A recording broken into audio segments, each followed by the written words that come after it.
Hola primeros medios, ¿cómo están? Espero que bien. Hoy tenemos la clase de narrativa que corresponde a la primera unidad de este año. El objetivo de esta clase es analizar y aplicar los elementos de género narrativo en distintos relatos. Nosotros ya hemos ido trabajando distintos elementos y hoy incorporaremos otros y trabajaremos también algunos de los que ya hayamos visto. El primer elemento es el narrador, que es este ente ficticio que nos da a conocer la historia, los personajes, el tiempo, el espacio, los acontecimientos, y que según su grado de participación y conocimiento también, vamos a distinguir en primer lugar dos áreas. En primer lugar tenemos al narrador homodiegético, que es el que está dentro de la historia, y por otro lado al narrador heterodiegético, que está fuera de la historia. Dentro de los narradores homodiegéticos tenemos al protagonista y al testigo. El protagonista nos va a ir contando su propia historia, sus emociones, sus sentimientos, mientras que el testigo nos va a ir contando lo que le ocurre al protagonista y a los demás personajes. Estos dos tipos de narradores tienen un conocimiento subjetivo y parcial de la historia, puesto que no pueden acceder a las emociones ni a los pensamientos de los demás personajes. Podemos reconocer a estos narradores con el uso de la primera persona. Por ejemplo, ayer me sentí muy feliz por tal razón, ¿cierto? Y bueno, nos vamos a diferenciar también según la perspectiva desde la cual nos hablen. El protagonista, lo que a él le ocurre, mientras que el testigo, lo que le pasa al protagonista. Dentro de los narradores heterodiegéticos, que eran los que están fuera de la historia, tenemos al omnisciente y al objetivo. El omnisciente es el que lo sabe todo, tiene acceso al mundo interno de los personajes, a sus emociones, a sus pensamientos, mientras que el objetivo no tiene ese acceso y solo va a narrarnos lo que ve desde una perspectiva externa. ¿Cómo podemos reconocer a estos narradores? Es con el uso de la tercera persona. Por ejemplo, se vio a los personajes caminando, etcétera, etcétera. Y los vamos a diferenciar porque el omnisciente nos va a decir pensamientos y sentimientos, en cambio el objetivo no. Otro elemento de análisis que tenemos son los personajes. Nosotros ya habíamos estudiado que podemos clasificarlos según su evolución, según su importancia y según su caracterización. Hoy veremos que tenemos a los narradores principales y a los secundarios. Los principales que van a tener un mayor nivel de caracterización y van a sostener la historia. Y ellos van a ser los que lleven, digamos, este relato, mientras que los secundarios tienen una menor caracterización y van a acompañar al personaje principal durante el relato. A estos personajes hoy agregaremos a los tipos literarios o personajes tipo. ¿Quiénes son ellos? Bueno, van a corresponder a modelos que a lo largo de la historia de la literatura han determinado a distintos personajes según sus comportamientos, según sus actitudes y según sus rasgos físicos. Y por eso han llegado a ser personajes universales, ya que van a compartir distintas características a lo largo de la historia. Personajes tipo que tenemos son la amada ideal, el caballero, el sabio, entre otros. ¿Qué pasa con estos personajes? Al ser universales, y como lo dije anteriormente, van a englobar distintas características que van a ser representativas y que se van a ir repitiendo en la historia de la literatura, obviamente con las distintas variaciones de la época. Por ejemplo, si tenemos al personaje tipo del caballero, va a ser muy distinto un caballero de la Edad Media, ¿cierto? Que andaba a caballo, con su espada, en distintas batallas, a un caballero de una obra de la época contemporánea, ¿cierto? Que no va a tener, digamos, esa representación, pero sí van a poseer las mismas características en común. Por ejemplo, la valentía, la preocupación por el otro, la fuerza, entre otros aspectos. ¿Ya? Van a ser estos, entonces los personajes tipo que van a tener estas características, estos rasgos que los van a ir acompañando y que los van a caracterizar. Otro elemento es el conflicto narrativo, que es fundamental en cualquier obra, que es el problema al cual van a tener que verse enfrentados los personajes y que van a romper este equilibrio que había en la situación inicial. En el conflicto dramático podemos encontrar tres tipos. El primero es el conflicto narrativo entre personajes, que van a ser estas fuerzas en pugna, ¿cierto? La protagónica y la antagónica, que van a estar en una disputa constante para poder lograr su objetivo. ¿Ya? Aquí entonces el protagonista se va a tener que enfrentar a otro personaje. Por otro lado, tenemos el conflicto entre un personaje y una situación externa. Aquí no va a ser que va a tener un problema con un personaje en específico, sino que con una situación. ¿Ya? Y por último, tenemos el conflicto narrativo, que es entre deseos o pensamientos contrarios en el protagonista. ¿Ya? Aquí no va a ser que tiene una lucha con una situación ni con otro personaje, sino que el problema y el conflicto está en sí mismo. Por ejemplo, él es un personaje tal vez muy correcto, que tal vez siempre sigue todo al pie de la letra, ya tiene ese pensamiento, pero internamente tal vez tiene un deseo de realizar un cambio en su vida. Entonces va a tener esta disputa interna en él. Entonces vamos a tener los conflictos entre personajes, entre personaje y situación externa, y entre los deseos y pensamientos contrarios al interior del personaje. Frecuentemente vamos a encontrar más el conflicto narrativo entre personajes, es el más frecuente. También podemos encontrar el de personaje y situación externa, ¿ya? Y bueno, eso lo vamos a ir también trabajando con las siguientes lecturas. Otro elemento también importante que nosotros ya trabajamos es el tiempo, ¿cierto? Aquí vamos a encontrar dos tiempos, que es el tiempo de la historia y el tiempo del relato. El tiempo de la historia eran los hechos ordenados de forma cronológica y y no siempre, digamos, van a ser todas las obras van a cumplir con esa cronología. Por eso tenemos el tiempo del relato, que va a ser la disposición de los hechos en la narración.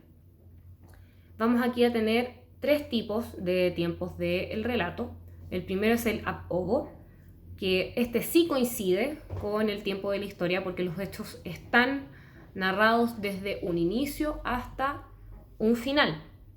Por otra parte, tenemos el tiempo del relato en in media res, que es que se comienza desde un punto del desarrollo del relato y luego vamos al principio para avanzar hacia el final.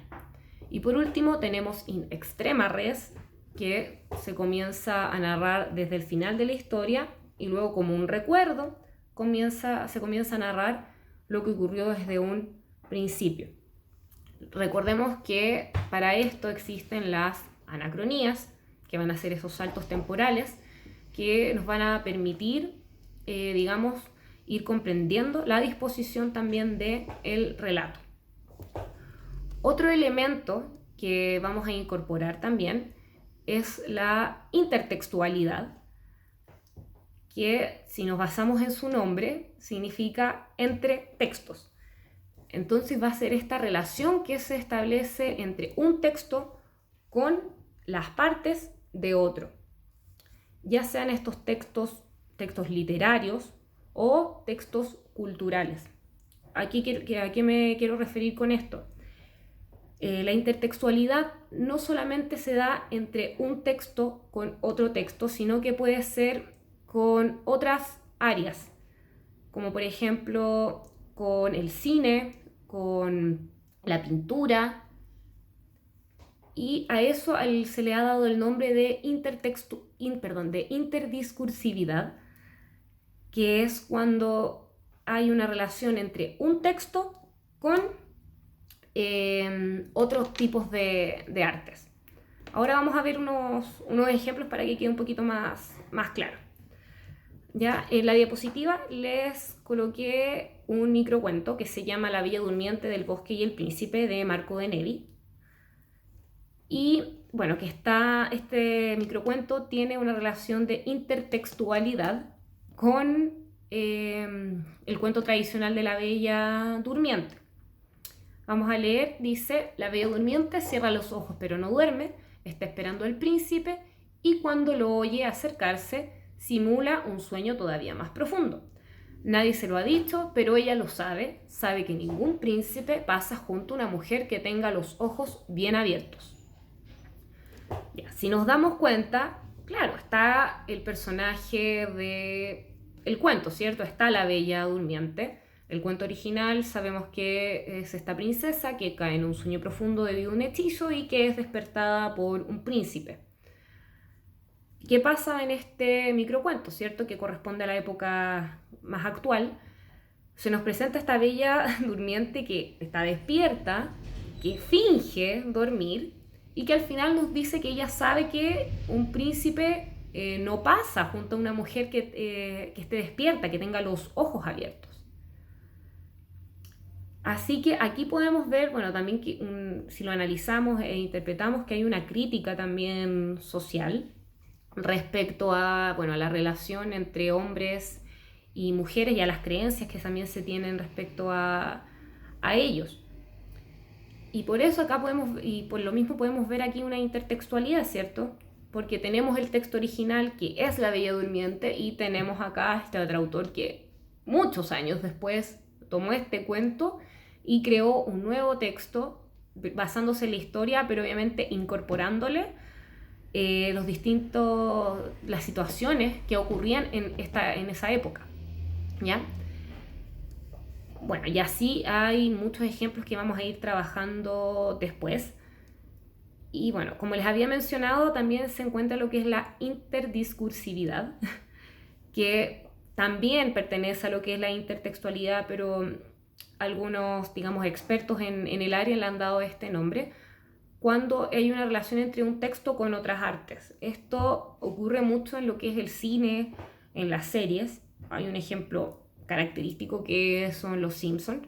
Ellos utilizan mucho esta intertextualidad o interdiscursividad en sus capítulos. Se pueden encontrar muchos capítulos de ellos en que toman ciertos libros y los adaptan en sus capítulos. Por ejemplo, hay un capítulo de Hamlet, hay un capítulo del Cuervo, de Edgar Allan Poe. Entonces ellos van trabajando eso y ahí podemos presenciar, digamos, esta relación entre textos, ya sean textos literarios con estos textos culturales, en este caso series o películas, como les había mencionado. Y bueno, ahora voy a hablarles también de lo que es la visión de mundo, que es fundamental para poder comprender, analizar e interpretar y también llegar a esta reflexión de una obra literaria, que es la visión de mundo. La visión de mundo es la manera en que un ser comprende la realidad en la que está. Esta visión de mundo va a incorporar las creencias, las opiniones, las ideas, también los valores que tiene la persona. Y esta visión de mundo va a manifestarse también en la obra literaria, ya todas estas ideas que tiene la persona, pero no necesariamente, y no van a estar explícitamente, no va a estar textual la opinión que tenga el narrador o el autor sobre un tema, ¿ya? Sino que esta visión de mundo la vamos a tener que ir infiriendo según los acontecimientos, según la descripción del espacio, según los personajes y según los diálogos que vayan teniendo los personajes. Ya nosotros ya habíamos trabajado con Subterra, ¿cierto? Habíamos visto sobre Baldomero Lillo sobre la visión de mundo que él tenía un conocimiento sobre lo que ocurría en su época, específicamente en la mina de Lota, ¿cierto? Y que él plasmó en su obra Subterra, en sus cuentos, lo que él también creía, ¿cierto? Esta crítica también a lo que pasaba con los trabajadores en aquel tiempo. Él no escribió: yo estoy en contra de cómo tratan a los trabajadores. Él no lo escribió así, sino que nosotros nos pudimos ir dando cuenta a través de su narración, de los personajes que él tenía ahí.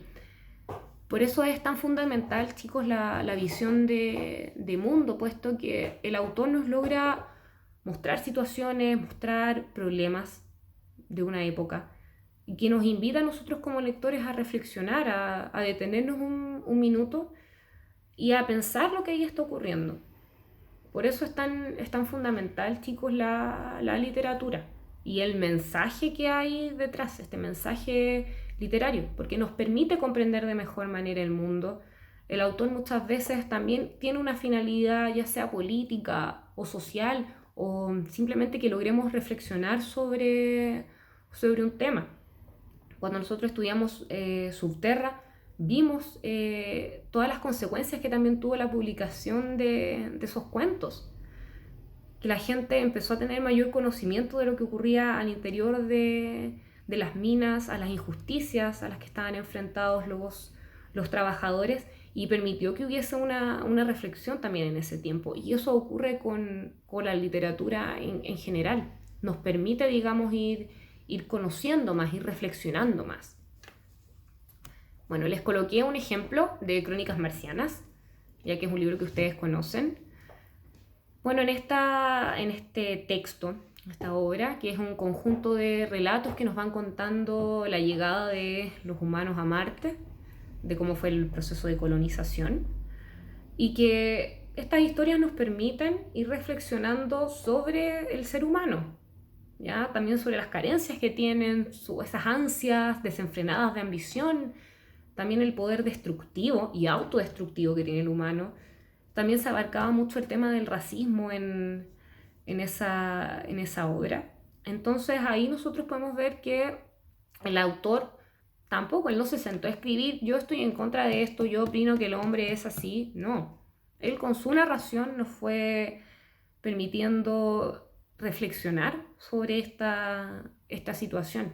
Y también esa obra, claro, fue fundamental en la época que se escribió, puesto que permitió también esta reflexión social de lo que ocurría. Y bueno, por último, muy unido a lo que es la visión de mundo, tenemos el contexto de producción, que es fundamental para poder comprender cualquier obra y el mensaje que ella nos quiere dejar. ¿Ya? La obra literaria está enmarcada dentro de un contexto de producción que son todos estos acontecimientos políticos, sociales, culturales, ideológicos, artísticos, todo eso que ocurría en el momento en que la obra fue escrita. Por lo tanto, para poder a veces comprender una obra, es importante averiguar sobre la época en que el autor escribió esta obra, y de esa manera ir viendo en el texto distintas marcas que nos permitan dar cuenta de este contexto. Los componentes del contexto de producción son 4. Tenemos el biográfico, el histórico, el ideológico y el literario. El biográfico va a corresponder a la historia del autor, a su vida personal, su profesión, su educación, su relación con la familia, etc. Por otra parte, el otro componente es el histórico, ya que estos sí son todos los acontecimientos económicos, sociales, políticos de la época en el que el autor escribió su obra. Y el ideológico van a ser los valores y las creencias que estaban en esa época primando. Y por último, el literario van a ser los movimientos artísticos y literarios que ocurrían en la época. Entonces, para poder analizar un contexto de producción, tenemos que trabajar estos 4 componentes que van a ser fundamentales entonces para que podamos entender bien la obra y el mensaje que nos quiere dejar. Al momento de trabajar Subterra, cuando nosotros vimos su contexto, pudimos ver que se buscaba entonces mostrar, digamos, la realidad de los mineros en Lota. Vimos que el contexto de producción literario correspondía al movimiento del realismo, que buscaba narrar la realidad de la manera más fiel posible. Si vemos el contexto según la biografía del autor, también podemos ver que él estuvo muy relacionado con lo que ocurría al interior de estas minas. Él trabajó en una pulpería, por lo tanto él estaba en contacto con los mineros y podía saber lo que pasaba. Y bueno, también vimos dentro del contexto del componente histórico que bueno, se vivía una época del auge del carbón en nuestro país y por lo tanto la mina de Lota tuvo tanta importancia y relevancia en esa época, ¿cierto? Entonces, al fin y al cabo, si vamos analizando todos estos elementos del contexto, podemos entender la importancia que tuvo Subterra, las repercusiones que también llevó su edición, puesto que nos mostraba entonces esta vida de los mineros y todos los problemas a los cuales ellos tenían que estar enfrentándose día a día en su trabajo. Así que, bueno, para ir concluyendo, hoy entonces trabajamos estos elementos que fueron el narrador, los personajes, específicamente los personajes tipos. Vimos también los 3 tipos de conflictos que pueden estar en una obra. Vimos el tiempo, la intertextualidad y finalmente la visión de mundo y el contexto, que son fundamentales. Y bueno, aquí nos damos cuenta del valor que tiene la literatura, de esta carga que tiene el mensaje que nos busca dar y entregar cualquier libro. Todo libro nos da un mensaje, busca que lleguemos a alguna reflexión sobre algún tema. La literatura tiene esta finalidad, ¿cierto?, de entregarnos mucho. Así que por eso es importante darse el tiempo de conocer el libro. Bueno, como actividad van a tener que trabajar con la contadora de películas de Hernán Rivera Letelier, que está en su texto. Ahí van a poder aplicar los elementos que trabajamos recién y bueno, van a poder también las primeras páginas conocer un poco del contexto que era en la época salitrera de nuestro país y sobre este autor chileno. Así que, bueno chicos, eso sería por la clase de hoy. Nos vemos en una siguiente y espero que prontamente también nos veamos en la sala de clases, ya que estemos ahí juntos haciendo la clase. Así que chicos, que estén muy bien y nos vemos. Chao.